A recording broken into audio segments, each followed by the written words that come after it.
नमस्कार प्रेक्षकांनो, मालिकेच्या पुढील काही भागांमध्ये आपल्याला पाहायला मिळणार आहे सुमी नक्की वसुधाच्या मृत्यूला कोण जबाबदार होतं, JPC मेडिकल स्कॅम बाबतीत कोण व्यक्ती आहे हे मरताना वसुधाने सुमीला सांगितलेलं आहे आणि त्या व्यक्तीचा खुलासा सुमी ही तारिणीच्या समोर करणार आहे. कारण तारिणीनं दयानंद खांडेकरांबरोबर जेव्हा गोष्टी डिस्कस केलेल्या असतात, केदार आणि तारिणीमध्ये आता बोलणं झालेलं आहे की नक्की काय झालेलं आहे. केदारचं असं म्हणणं आहे की दयानंद खांडेकर MNNचे CEO होते, यामध्ये त्यांचाच काहीतरी हात असेल आणि आता तारिणीनं ठरवलेलं आहे की जोपर्यंत मी सुमीची भेट घेत नाही तोपर्यंत मला यातील सत्य समजणार नाही. तर हे सगळं कशा पद्धतीने होणार आहे ते आपण या व्हिडिओमध्ये पाहणार आहोत. त्यासाठी हा व्हिडिओ शेवटपर्यंत पहा. त्याचबरोबर चॅनलवरती नवीन असाल तर चॅनलला नक्की सबस्क्राईब करा. इकडे केदार खूप रडत असतो, त्याला खूप वाईट वाटत असतं, त्याच्या आईबरोबरच्या त्याच्या आठवणी असतात. खरं तर त्याला वाईट ह्या गोष्टीचं वाटत असतं, लहान असताना जेव्हा जेव्हा आईला त्रास होत होता तेव्हा तेव्हा केदारने स्वतःहून आईला औषध दिलेलं आहे आणि आता केदारला असं वाटत असतं की मी चुकीचं औषध माझ्या आईला दिलं, ती औषध घ्यायला तयार नसायची, मी तिला लगेच त्रास व्हायला लागला की जबरदस्तीनं तिला औषध नेऊन द्यायचो आणि त्या औषधामुळे तिचा मृत्यू झालेला आहे, तर तिच्या मृत्यूला मी जबाबदार आहे. तेव्हा तारिणी म्हणते की केदार असा विचार नको करू, तू चुकीच्या पद्धतीने विचार करत आहे. अरे विचार कर ना, तुला तर काहीच माहीत नव्हतं रे, तू लहान होतास.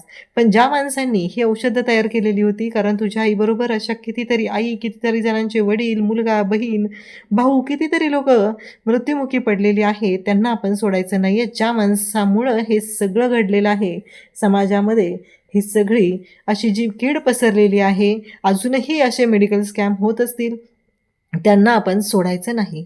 इकडं दयानंद खांडेकर खूप बेचैन झालेले आहेत, कारण MNNच्या सिक्रेट रूममधून त्यांची जी JPC स्कॅमची जी CD होती ती गायब झालेली आहे. खरं तर ती CD मागच्या काही महिन्यामध्येच केदार आणि तारिणीने तिथून गायब केलेली आहे आणि डेटा रिकव्हरीसाठी सुद्धा पाठवलेली आहे. निम्मा डेटा त्यातील रिकव्हरसुद्धा झालेला आहे. इकडे केदार आणि तारिणी यांनी ठरवलेलं आहे, तारिणी केदारला म्हणत असते तू स्वतःला दोष देऊ नकोस, उलट असा विचार कर की या गोष्टी आपल्याला शोधून काढायच्या आहेत. इकडे दयानंद काका आणि कौशिकी बोलत आहेत. कौशिकी म्हणते दयानंद काका काय झालं हे सगळं, तुम्हाला युवराजची काळजी वाटते का? तेव्हा दयानंद काका म्हणतात की हो. केदार तारिणी आले का? ते म्हणते की हो आलेत, आराम करतायत. कौशिकीला मात्र कळत नसतं, कारण दयानंद काका जाताना विचारून जातात की आपलं सिक्रेट जे आहे ते व्यवस्थित आहे ना?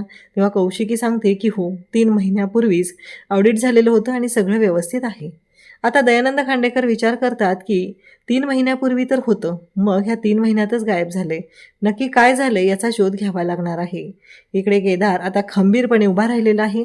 तारिणीने त्याची समजूत घातलेली आहे आणि त्याला सांगितलेलं आहे की काळजी करू नकोस, आता ही आपल्या दोघांची जबाबदारी आहे. सकाळी केदार आणि तारिणी आवरत असतात आणि केदारच्या फोनवरती फोन आलेला असतो, तो कमांडरचा. कमांडरने आणि तारिणी या दोघांमध्ये एक ठरलेलं आहे. तारिणी एका गोष्टीचा शोध घेत आहे, ती म्हणजेच केदारच्या आईच्या बाबतीत काही माहिती मिळते का, त्याचा शोध घेणं सुरू असतं. मग केदारने तारिणीला फोन आणून दिलेला असतो, तारिणी फोनवर बोलत जाते. इकडे दयाकाका आजारी असतात, तेव्हा केदार तिथे येतो, त्यांना खोकला येतोय, त्यांना पाणी देतो, त्यांच्या पाठीवरून हात फिरवतो, त्यांना खूप बरं वाटतं. इकडे तारिणी येते आणि ती कमांडर बरोबर बोलू लागते. तारिणी आणि कमांडर यांच्यामध्ये बोलणं सुरू आहे. कमांडर म्हणत असतात की हो, तो जयराम ठाण्यातच राहत आहे आणि देवकी काकूंच्या घराशेजारचं काही माहिती मिळते का ते बघितलेलं आहे. तेव्हा तारिणी म्हणते की चालेल, काहीच हरकत नाही, आपण लवकरच त्या जयरामला शोधून काढू, कारण दयानंद काकाने जेव्हा त्याला पाहिलेलं होतं तेव्हा तो तिथून गायब झालेला होता. आता तारिणी आणि केदारने कोणत्याही परिस्थितीत जयरामला शोधायचं, तारिणी आणि कमांडरने कोणत्याही परिस्थितीत इकडे जयरामला शोधायचं ठरवले. तेवढ्यात केदार तिथे येतो, तारिणीला विचारू लागतो, पण तारिणी मात्र ही गोष्ट केदारपासून लपवून ठेवते. ही गोष्ट तिने सिक्रेट ठेवलेली आहे, कारण केदारच्या आईच्या मृत्यूच्या बाबतीतला शोध तारिणीने सुरू केलेला आहे. नक्की काय झालेलं आहे हे तिला शोधायचं आहे. इकडे आता कौशिकीला ऑफिसमध्ये गेल्यावर एक गोष्ट समजते, ती म्हणजे दयानंद काका ऑफिसमध्ये आले होते. मग कौशिकी म्हणू लागते की दया काकाने मला का सांगितलेलं नाही आहे, जर का ते ऑफिसमध्ये येऊन गेले तर त्यांनी ही गोष्ट माझ्यापासून का लपवून ठेवली, असा प्रश्न कौशिकीला पडलेला असतो. तेव्हा मात्र इकडे कौशिकी त्या वॉचमनला विचारते. वॉचमन मात्र शांतपणे सांगत असतो की नाही माहिती मला. आणि मग इकडे केदार आणि तारिणी, आता केदार आवरत असतो, त्याचवेळी तारिणी आवरत आहे, त्याबरोबर तिथे दयानंद खांडेकर आलेले असतात आणि तारिणीशी बोलू लागतात. मग विषय निघालेला असतो. दयानंद खांडेकर डायरेक्ट विषयाला सुरुवात करतात की काल आजीने जो फोटो आणून दाखवला ती तुझी आई ना? तेव्हा तारिणी अभिमानानं सांगते, हो, ती माझी आई, हेड कॉन्स्टेबल वसुधा बेलसरे. आता मात्र दयानंद खांडेकरांना धक्का बसतो. कारण ज्या गोष्टी आपण आपल्या स्वतःपासून दूर ठेवण्याचा प्रयत्न करत आहेत त्या गोष्टी समोरच येत आहेत. 20 वर्ष त्या गोष्टींपासून मी पळ काढतोय. तेव्हा ते म्हणू लागतात की मला ना खरंच कळत नाही आहे, ह्या लग्नामध्ये केदारची आई असती तर किती खुश झाली असती, किती कौतुक केलं असतं तुमचं. आणि तारिणी, तुझ्या बाबतीत पण तेच ना गं, तुझी पण आई असायला पाहिजे होती. काय झालं होतं नक्की, मला कळेल का? तेव्हा तारिणी सांगते की माझी आई ना हेड कॉन्स्टेबल होती, एका केस संदर्भात इन्व्हेस्टिगेशन करत होती आणि तिला अँटी करप्शनच्या लोकांनी अडकवलं. म्हणजे तिच्यावरती भ्रष्टाचाराचा आरोप लागला. पण तिची काहीच चूक नव्हती. मला खात्री होती, कारण मी माझ्या आईच्या डोळ्यात अभिमानाने सांगते की मी माझ्या आईच्या डोळ्यात ते खरेपणा पाहिलेला आहे. तिने कुठलाही गुन्हा केलेला नव्हता. हां, सुमीचा मात्र पूर्ण विश्वास आहे की माझी आई असं काहीच करू शकत नाही. मीही माझ्या आईबरोबर खंबीरपणे होती. मला अजूनही तिच्याबरोबर राहायचं होतं. आणखी काही आठवणी गोळा करायच्या होत्या. माझ्या आईवरती फसवणुकीचा आरोप लागला आणि काही लोकांनी आमच्या घरात घुसून तिच्या तोंडाला काळं फासलं आणि त्यानंतर माझ्या आईने आत्महत्या केली. मला तर असं वाटतं माझ्या आईनं आत्महत्या केलेली नाही आहे, तर तिचा खून केलेला आहे आणि हे ज्या कोणी केलेलं आहे त्याला मी सोडणार नाही. आता मात्र दयानंद खांडेकरांचा चेहरा पाहण्यासारखा झालेला असतो. कारण तारिणीने सांगितलेलं असतं की नक्की काय झालेलं होतं, तिच्या आईच्या बाबतीत काय घडलेलं होतं. त्या सगळ्या गोष्टी समोर येत असतात. आता मात्र तारिणी रडत असते. तिच्या आईच्या आठवणींमध्ये ती कासावीस झालेली असते. आता तारिणी म्हणत असते की हो. दयानंद काका म्हणत असतात की काय झालं, त्यानंतर काही इन्व्हेस्टिगेशन, काही शोध लागला का? तेव्हा तारिणी म्हणते की नाही, अजूनही त्या केसचा काहीच निकाल लागलेला नाही, काहीच कळलेलं नाही. पण काहीतरी असं असणार आहे जी गोष्ट त्या व्यक्तीपर्यंत पोहोचवणार. नक्की ज्याच्यामुळे हे सगळं झालेलं आहे त्याच्यापर्यंत पोलीस पोहोचणार. माझा आपल्या न्यायव्यवस्थेवर पूर्ण विश्वास आहे, असं तारिणी बोलत असते. इकडे दयानंद खांडेकर तारिणीकडे पाहत असतात. त्यानंतर तारिणी त्यांना विचारू लागते की JPC फॅक्टरीच्या बद्दल, आणि दयानंद खांडेकर मध्येच विषय थांबवतात. ते म्हणत असतात नाही, काही नाही तसं काय. तारिणीला पण माहिती आहे की नक्कीच असं काहीतरी झालेलं होतं. मग तारिणी आता दयानंद खांडेकरांना प्रश्न विचारू लागते.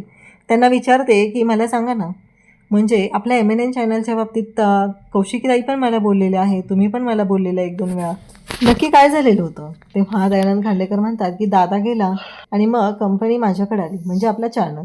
मग मी कंपनीचा CEO होतो आणि पुन्हा ते थांबतात. आता केदार हे सगळं बोलणं ऐकत असतो. तारिणी त्यांना विचारत असते, पण ते म्हणतात की ते जाऊ दे. कारण दयानंद खांडेकरांना त्या विषयावरती तारिणीशी बोलायचंच नसतं. त्यांना त्या गोष्टी लपवूनच ठेवायच्या आहेत हे तारिणीच्या सुद्धा हळूहळू लक्षात येत असतं. पण तारिणीने जेव्हा ठरवलेलं असतं की माझ्या आईच्या खुन्याला मी सोडणार नाही, तेव्हा मात्र दयानंद खांडेकरच्या चेहऱ्यावरचे एक्सप्रेशन केदारने पाहिलेलं असतात आणि तिथेच केदारला खात्री पडते की हाच तो माणूस आहे ज्याच्यामुळं तारिणीची आई म्हणजेच वसुधा काकूंच्या बाबतीत काहीतरी घडलेलं आहे. दुसऱ्या दिवशी तारिणीला आता कमांडरचा फोन येतो आणि कमांडर सांगू लागतो की तो जयराम सापडलेला आहे. तारिणी मग जयरामच्या शोधात निघून जाते. पण ती जाताना केदारला काहीच सांगत नाही किंवा घरात कोणाला काहीच सांगत नाही आहे. आणि इकडे तारिणीने सुमीला सुद्धा फोन करून ठेवलेला असतो, कारण तिला सुमीची सुद्धा भेट घ्यायची असते. इकडे दयानंद खांडेकर विचार करत असतात की नक्की काय झालेलं आहे, कशा पद्धतीनं गोष्टी झालेल्या आहेत. केदारला तर खात्री पटली. केदार म्हणतो की बॉस, तुला तर माहिती आहे ना की दयानंद खांडेकर हेच MNNचे CEO होते. नक्कीच मला खात्री आहे की तुझ्या बाईच्या बाबतीत सुद्धा जे काही झालेलं आहे त्यात सगळ्याला दयानंद खांडेकरच जबाबदार आहेत. आता केदार घरी येतो आणि तो तारिणीला हाक मारू लागतो, बोलवत असतो. तेव्हा मात्र निशी तिथे येते आणि विचारते, नाही आहे, ती बाहेर गेली आणि तिने कोणाला सांगितलेलं नाही, ती सकाळीच गेली आहे. आता केदारला प्रश्न पडतो. इकडे आता टेक्नोला पाठवलेलं असतं केदारने तारिणीच्या घरी. टेक्नो तिथे येतो आणि सांगू लागतो की नाही, इथं पण बॉस नाही आहेत. आता मात्र केदारला काळजी वाटू लागते. तारिणी कुठं गेली असेल, काय झालं असेल, हा प्रश्न पडलेला असतो. तारिणीने जयरामला ताब्यात घेतलेलं असतं. कमांडरला सांगून जयरामला आता पोलिसांच्या ताब्यात दिलेलं असतं आणि त्याची चांगली चौकशी करायला सांगितलेली असते. इकडे आपल्याला पाहायला मिळतं की आता तारिणी सुमीला भेटायला आलेली असते. पण तारिणी आली ही गोष्ट काही केल्या रेखा आणि मालतीला आवडलेली नसते. त्यांनी सांगितलेलं असतं की ही मुलगी आमच्या घरात नको आहे आणि ती पुन्हा पायरी चढता कामा नये. पण तारिणीच्या बाबांनी आणि सुमीने हे प्रकरण शांत केलेलं असतं. आता मात्र तारिणी तिथं आलेली असते. तेव्हा बाबा त्याचबरोबर आजी खूप खुश झालेले असतात. तेव्हा इकडे मालती आणि रेखाला सुमीन सांगितले की निघा, आत्ताच्या आता बॅगा उचला आणि निघा, तुम्ही मध्ये पडायची गरज नाही. मग तारिणी सुमीकडे येते, सुमीचा हात पकडते. त्यांच्या दोघींची एक सिक्रेट जागा असते, त्या ती ठिकाणी दोघीजणी जातात. आणि तारिणी मात्र म्हणत असते की सांग ना सुमी, काय झालं होतं नक्की? आईच्या आत्महत्येच्या मागचं काय कारण आहे? मला आता कळलं पाहिजे. इतके दिवस मी शांत होते, पण मला आता कळलं पाहिजे, असं ती बोलते. तेव्हा मात्र सुमी सगळं सांगायला सुरुवात करते आणि सुमी म्हणते, तुझ्या आईच्या मृत्यूला एक व्यक्ती जबाबदार आहे, ती म्हणजेच MNN चॅनलमधली. सुमीला त्या व्यक्तीचं नाव नीटचं माहिती नसतं, पण त्याच लोकांनी तुझ्या आईच्या तोंडाला येऊन काळं लावलेलं होतं आणि त्याचबरोबर तुझी बदनामी केलेली आहे. ह्या गोष्टीला 20 वर्ष झालेली आहेत, पण या सगळ्या गोष्टीमध्ये नक्कीच त्या MNN चॅनलचा हात आहे, असं सुमी सांगते आणि मधूनच म्हणते, अगं तो तर खांडेकरांचा चॅनल आहे ना? तेव्हा तारिणी म्हणते की हो सुमी. तेव्हा मात्र दोघी आता पाहतच राहतात. अशाच अपडेटसाठी चॅनलशी कनेक्ट राहा. थँक्यू.